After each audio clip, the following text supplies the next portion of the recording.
Judges chapter 4. The Israelites again did what was evil in the sight of the Lord after Ehud had died. So the Lord sold them to King Jabin of Canaan, who reigned in Hazor. The commander of his army was Sisera, who lived in Harosheth of the nations. Then the Israelites cried out to the Lord, because Jabin had 900 iron chariots, and he harshly oppressed them 20 years.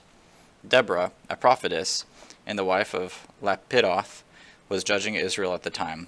She would sit under the palm tree of Deborah between Ramah and Bethel in the hill country of Ephraim, and the Israelites went up to her to settle disputes. She summoned Barak, son of Abinoam of Kadesh in Naphtali, and said to him, "Hasn't the Lord, the God of Israel, commanded you, go deploy the troops on Mount Tabor, and take with you 10,000 men from the Naphthalites and Zebulunites? Then I will lure Sisera, commander of Jabin's army, his chariots and his infantry, at the Wadi Kishon, to fight against you, and I will hand him over to you." Barak said to her, "If you will go with me, I will go, but if you will not go with me, I will not go." "I will gladly go with you," she said, "but you will receive no honor on the road you are about to take, because the Lord will sell Sisera to a woman." So Deborah got up and went with Barak to Kadesh. Barak summoned Zebulun and Naphtali to Kadesh. 10,000 men followed him, and Deborah also went with him. Now Heber the Kenite had moved away from the Kenites, the son of Hobab, Moses' father-in-law, and pitched his tent beside the oak tree of Zananim, which was near Kadesh.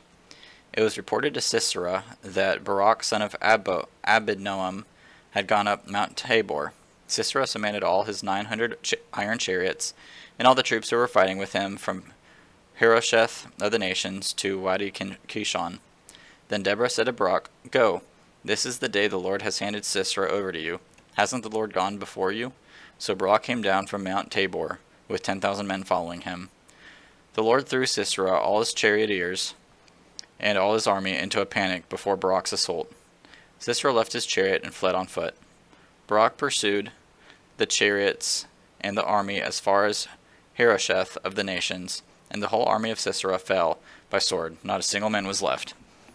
Meanwhile Sisera had also fled on foot to the tent of Jael, the wife of Heber the Kenite, because there was peace between King Jabin of Hazor and the family of Eber the Kenite. Jael went out to greet Sisera and said to him, "Come in, my lord, come in with me. Don't be afraid." So he went in her tent, and she covered him with a blanket. He said to her, "Please give me a little water to drink, for I am thirsty." She opened up a container of milk, gave him a drink, and covered him again. Then he said to her, "Stand at the entrance to the tent. If a man comes and asks you, 'Is there a man here?' say no." While he was sleeping from exhaustion, Heber's wife, Jael, took a tent peg, grabbed a hammer, and went silently to Sisera. She hammered the peg into his temple and drove it into the ground, and he died. When Barak arrived in pursuit of Sisera, Jael went out to greet him and said to him, "Come, and I will show you the man you are looking for." So he went in with her, and there was Sisera lying dead, with a tent peg through his temple. That day God subdued King Jabin of Canaan before the Israelites. The power of the Israelites continued to increase against King Jabin of Canaan until they destroyed him.